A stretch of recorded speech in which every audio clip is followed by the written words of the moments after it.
Hi everybody, welcome to my kitchen. This is just a quick video I wanted to make to just give a little bit of clarification on something I saw in the Chapter 3 terms assignment. And this is something we'll talk about more in Chapter 4. If you're in Chapter 4 right now, you've already seen it, and we'll talk about it more throughout the semester. But it's the difference between demand and quantity demanded, and a shift in demand and a change in quantity demanded, and supply and quantity supplied, and a shift in the supply curve versus a change in quantity supplied. And so let's just have that clarification now, because like I said, it comes up in Chapter 3, it comes up in Chapter 4. It'll kind of keep coming up. It's really essential to understanding how markets work. So the big idea here is that in a standard market, we have our standard market structure, which is going to exist in quantity and price space, right? Price here, quantity here. And then we're going to have our two curves. Our demand curve obeys the law of demand, which means it's going to be downward sloping, reflecting the fact that as prices go down, quantity demanded will go up.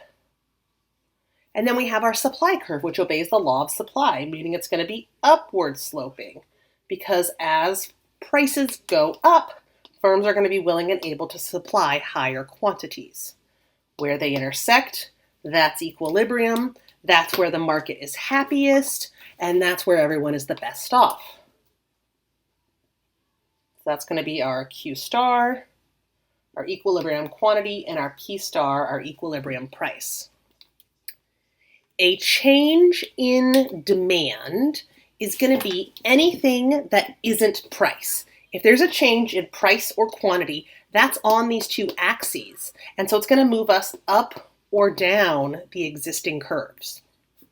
But what if something that's not price, but is a determinant of demand, changes? What if the price of a complement or a substitute changes? What if popularity changes? What if consumer incomes change? All of these things can affect our demand for goods and services. So if I am demanding a cell phone and tablets get cheaper, I might see those as substitutes, and I'd be happy to get a cheaper tablet as a replacement instead of a substitute phone. So the price of a substitute good is going to affect my demand. Tablets get cheaper, I might demand fewer phones. That's going to be a shift in demand because the axes can't handle it. So a shift in demand is a change in the quantity demanded at every price. So at this price here, quantity demanded goes down, and at every price, quantity demanded goes down. And so that's a shift in the demand curve. And that's the important thing. We're talking about the difference between a shift in the curve or movement along the curve. So if we go back and say, okay, what if there's just a sale and they decrease the price of cell phones? Instead of it being a non-price determinant, if price changes, let's say price goes down to a lower level, then we're going to see that be a change in quantity demanded, movement along the curve rather than a shift in the curve. Does that make sense?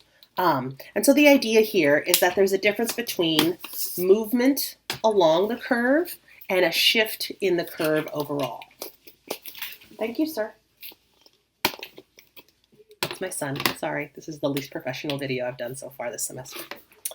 Okay, let's do the supply side. Supply side is the exact same, but it's a nice opportunity to refresh and review.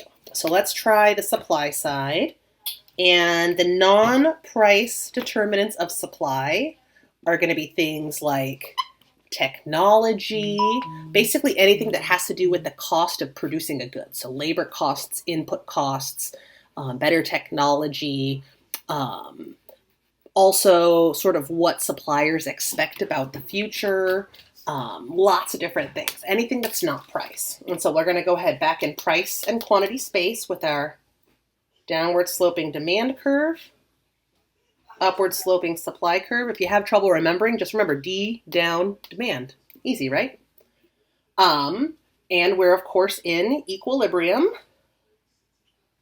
with our Q star and our P star. And now we can try two different things happening. We can have the price of, let's say this is pizza. The price of pizza goes up. If the price of pizza goes up, does the curve shift? Is it a change in supply or a change in quantity supplied? If it's the price of pizza going up, then that's going to be a change in quantity supplied, movement along the supply curve.